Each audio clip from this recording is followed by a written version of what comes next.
David is going to be delivering the message tonight. Parashah 46, Ekev. Without further ado, Brother David. You can put that one on the side. Well, Shabbat Shalom, everybody. All right, Ekev.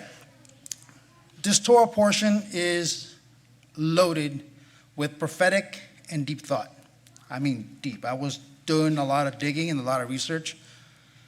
And yeah, it was a lot. So a quick overview of Ekev. This Torah portion, what is it telling us? Well, obey and listen Hashem's commandments and the promises, the blessings. He warns us not to forget the commandments and he reminds us again of the rebellion, golden calf, remember that? Moshe tells us the story of him obtaining the first and the second tablet. Well, that ended up pretty well. He also reminded us to fear Hashem and to love him. Hashem promises rain, which brings food. And lastly, Hashem promises to walk in front of Israel and drive out their enemies. Also in this portion, we see the Birkat Hamazon, right, Elder Kurt? Dong, the bells, the gongs, right? We have the Shema, the V'ahavta, and also tied to the Tefillin and the Mezuzah. Extremely oversimplified. But that's just a quick overview. Hopefully you read it. Who read it?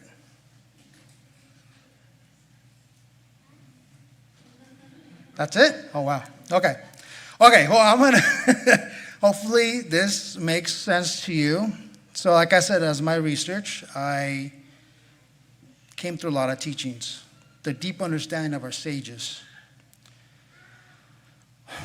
In the time that I've been teaching youth and children ministries and other people, one thing, the best lessons come from the teachings I prepare for myself. So this teaching, I applied it to myself first.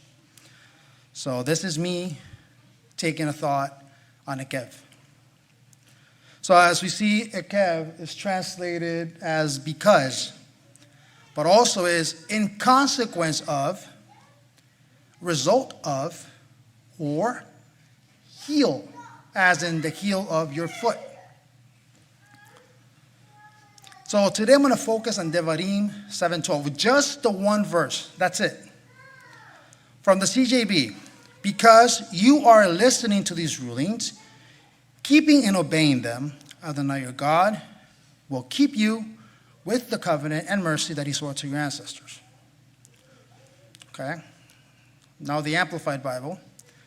If you hearken to these precepts and keep them and do them, the Lord your God will keep you with you the covenant and steadfast love which he swore to your fathers. Okay? Now the TLV. Then it happens as a result of you listening to these ordinances, when you keep and do them, that Adonai, your God, will keep with you the covenants of kindness that he swore with your fathers. So, today, I'm going to talk about two sides. One, I'm going to dig into the teachings of our rabbis, the teachers of Israel. Yes, Yeshua is included, but he's more than a rabbi. He's a Rebbe, right? He's the one that gives us the answers. And my personal reflection on this portion. All right, so what do the teachers of Israel tell us about this portion? So first,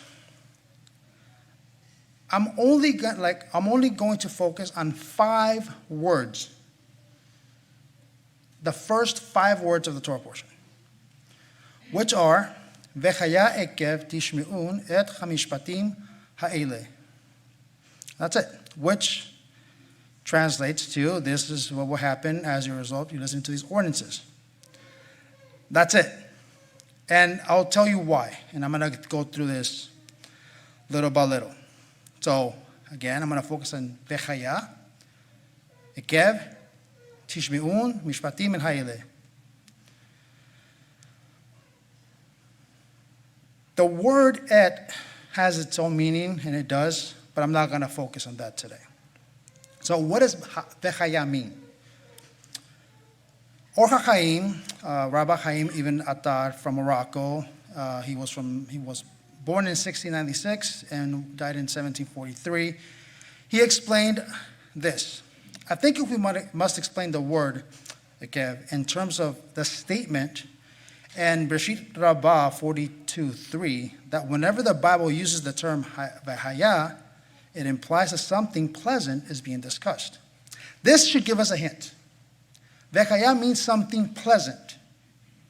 Something pleasant is going to take place here. So, Or HaChaim is telling us that the Torah portion is not scolding us, but it's a pleasant reminder of things to come, right? So let's keep that in mind. Ekev, as already explained, it has the consequence of, and it means heal. But what is the story behind it? So I went with Rashi, the famous Rashi, Rabbi Shlomo Yitzhaki from France, 1040 to 1105. He quotes the Mishnah Tanhuma, and he says, if you even listen to the light commandments that a person tramples with his heel, the theme here is a commandment people consider insignificant. So the connection here is that when the Torah talks about this, the Ekev, the heel part, is those commandments that we take so little that we step on with our heel. So the Torah is really inviting us to think, why is a Torah portion named after a heel or the heel? And why does that matter? So Or HaChaim tells us again in this commentary, in other instances where the word Ekev is used in a similar vein by our sages, and he's quoting Sota 49, where the Mishnah tells us that the end of the period preceding the arrival of the Messiah, disrespectful behavior will become the norm. The period immediately preceding the arrival of the Messiah is referred to as Ekev. This should sound very familiar to you. Very familiar. So if we go to Matthew 24, verse 3, the disciples are, as always, asking Yeshua, explain us, and asking about end times. So if we jump on chapter 24, down to verse 9 to 14, it says, then they will hand you over to persecution and will kill you. You will be hated by all the nations because of my name. And then many will fall away and will betray one another and hate one another.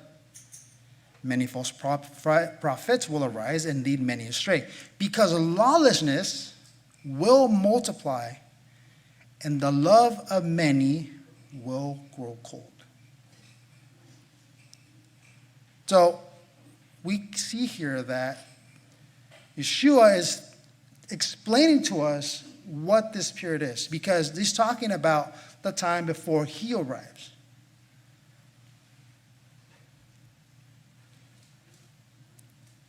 And of course he knows, because he is the Messiah, right?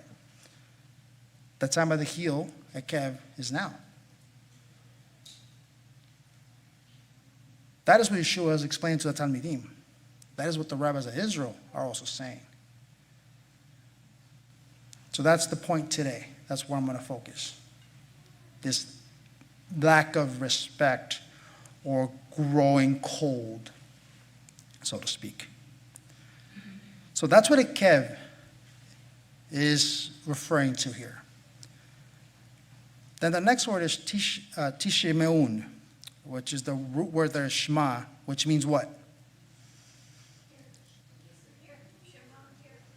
Listen. What is listening? You guys are all tired. I see that. Who needs coffee? Besides myself. Yeah? Brother Kurt, yeah? Yeah? Okay, yeah, definitely. Yeah, absolutely. It means listening. Listening means you actually hear and it gets processed in your mind, that you're understanding and processing that information. That's listening. So the question is, listen to what? And that goes to the next word.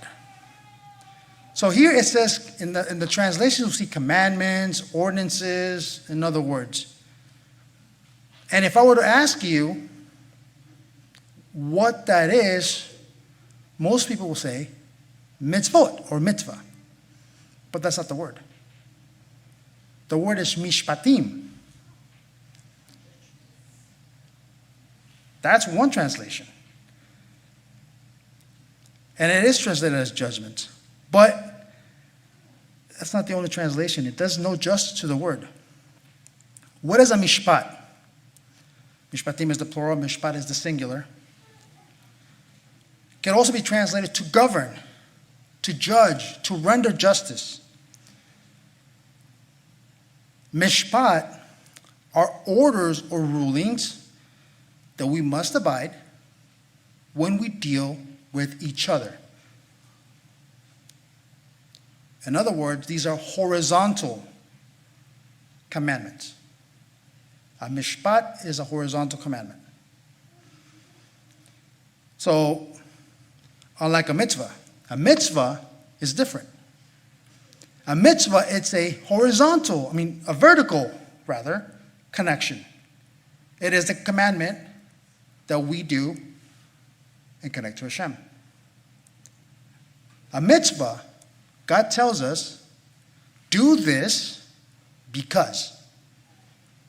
He gives us an explanation as to why we should do it. And we do it, right?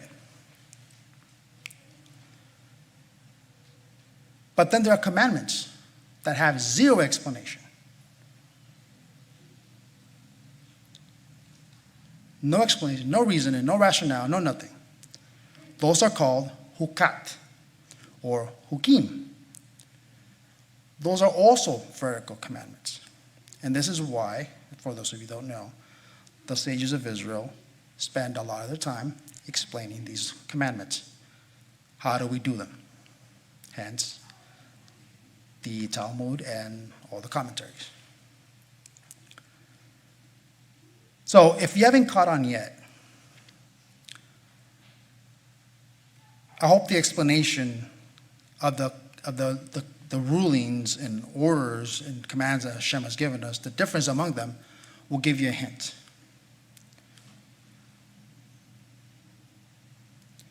So the last word, and this word is kind of interesting, ha'ele, or ha'ele. In short, the way I found it interpreted was justice or judgment, although it's not exactly that. It's more of a deeper thought and interpretation. So where did I get this?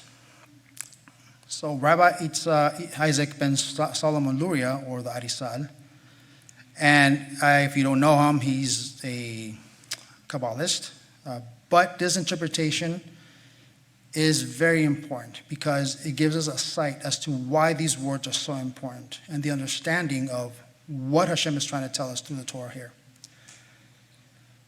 He says that in Devarim 33:10, this is where he's quoting from. And this is the blessing that Moshe is telling Israel according to Levi. He says, they shall teach your judgments to Jacob and Israel your Torah. The word for judgment here is mishpotecha. Again, governing, ruling. He goes on to point out that the Sanhedrin was mostly composed of the sons of Levi, and that the line of kings were from Judah. Both of them sons of Leah. So the connection here is that Leah is that judge. So judgment comes from Leah. And the word Leah, it's in the word Ha'ele. Again, this is more for reference more than me trying to give a drash on Ha'ele. So from these 5 words, The translation of what we read should sound something like this. We will talk about pleasant things as a consequence of you collectively listening to the relational or horizontal commandments and justice. Those are 5 words. And in my notes, there's almost 2 lines. So 5 words became a full-on sentence of relational dealings with one another, dealing with us in justice. That sounds awesome, right? So the Torah portion here is teaching us not to step on commandments that we make as small, like dealing with each other or dealing with people out there.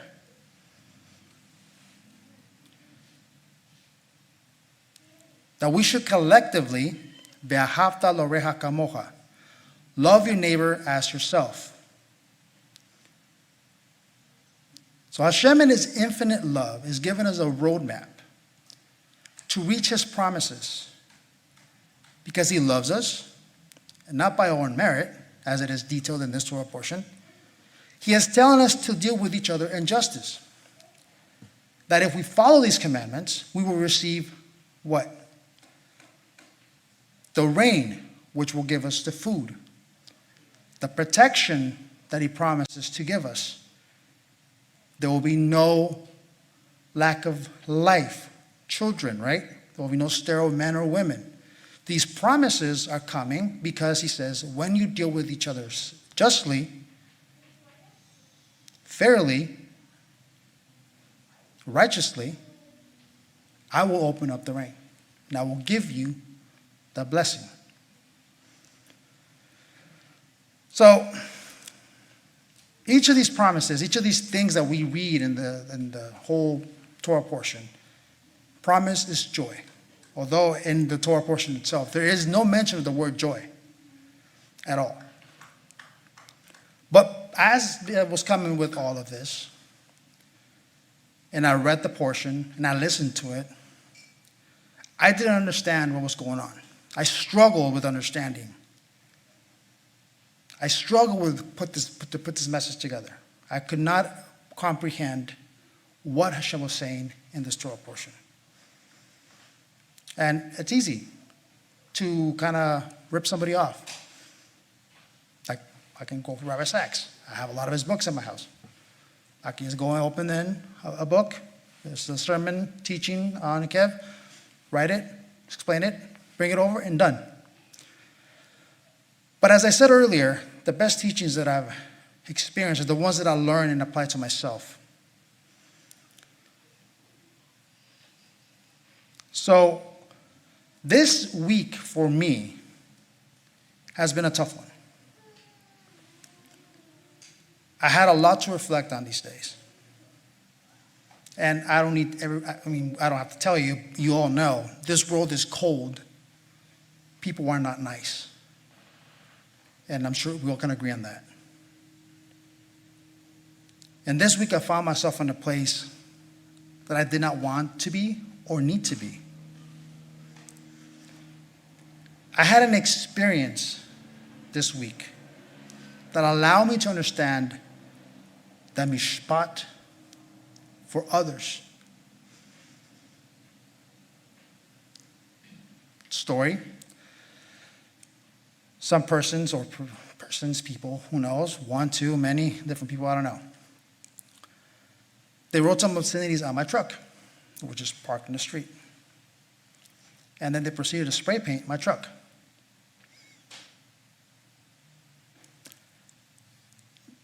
Long story short, I was furious. You can ask Noemi. I was furious. I was angry. I wanted justice. My mind went places that were not good or holy. Not only that, this past week I actually argued with my mom for the first time in years. And I'm not going to say the next line because I think I painted a picture. So like I said, I struggled. And this helped me understand the point of Ekev. the relationships we have, how we treat each other. By this I mean children, how do you treat your mom and your dad? So even if your mom or dad are wrong, doesn't matter, respect your parents. Did I respect my mom? Actually, no, I was yelling at her. That wasn't respect. I did not exercise mishpat, the relational commandment. So I saw her that day, which was Sunday, and I hugged her and I kissed her, and she's my only parent, so I asked for forgiveness. But not only that, mishpat is not just the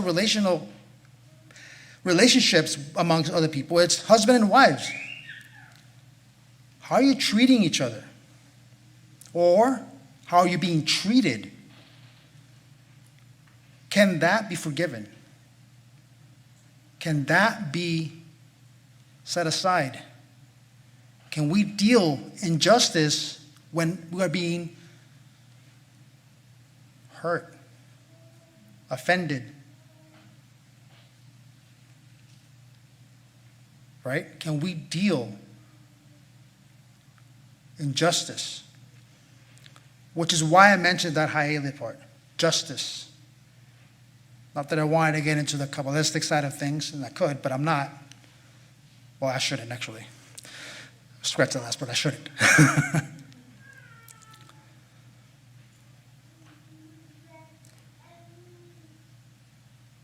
These are the moments that allow us to deal in justice, to hear what the Torah is telling us.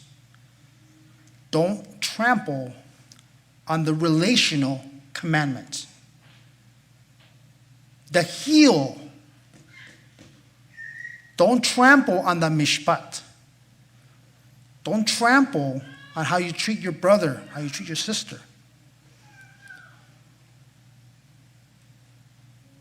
Brothers and sisters, it's easy to judge each other. Harshly. Point fingers. Or this is even better. How you treat yourself. So we talked about ve'ahavta lorecha kamocha. Love your neighbor as yourself. How can you love if you don't love yourself? Starts here with you, each one of us individually. So, at that moment when I was in extreme anger, I had to ask Hashem to help me. I asked him, Hashem, help me. I cannot let this go. Brothers and sisters, we fall short. Like I did. I fell short. Hashem knows that. And in this Torah portion, Moshe reminds us, Israel, you fell short. It was because of you that I broke the tablets. Hashem was so angry at Aaron too. Moshe had to pray for him and cover for him, his own brother, that Kohen Gadol.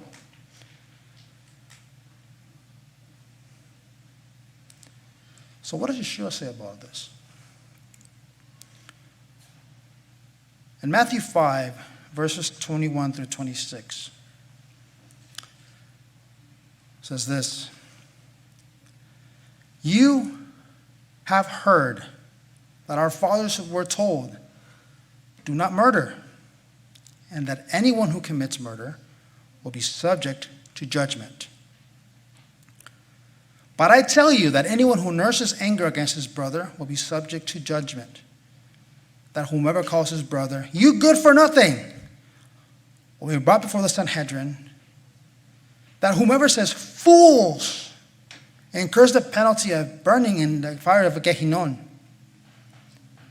So, if you're offering your gift at the temple altar, and you remember that your brother has something against you, leave your gift where it's at, by the altar. Go make peace with your brother. Then come back. Offer your gift. If someone sues you, come to terms with him quickly. While you and he are on the way to court, or he may hand you over to the judge, and the judge to the officer of the court, and you may be thrown in jail. Yes, indeed, I tell you. You will certainly not get out until you have paid every last penny.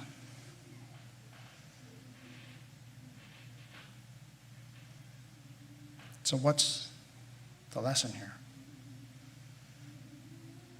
Let's encourage each other. Let's stand together. Let's find unity in Mashiach. Not one of us is better than the other.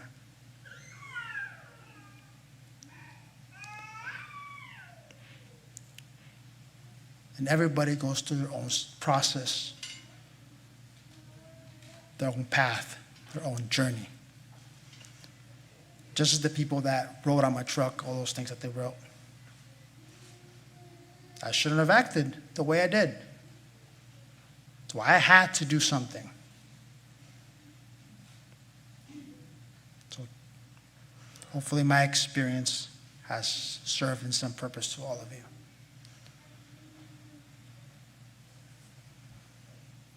So, if you feel the call of this teaching, I encourage you to go and make teshuvah. And teshuvah doesn't mean say, I'm sorry. Teshuvah means go rectify. Go make it right. It's obviously a bigger meaning to teshuvah, but I'm not going to get into that. It's hard, yes.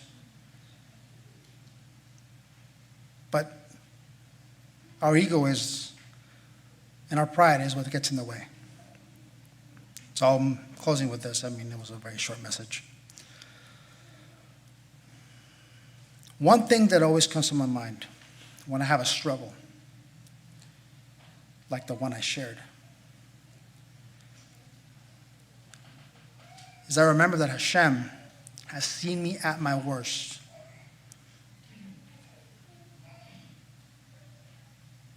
He has seen me at my worst. Even my wife hasn't seen me at my worst.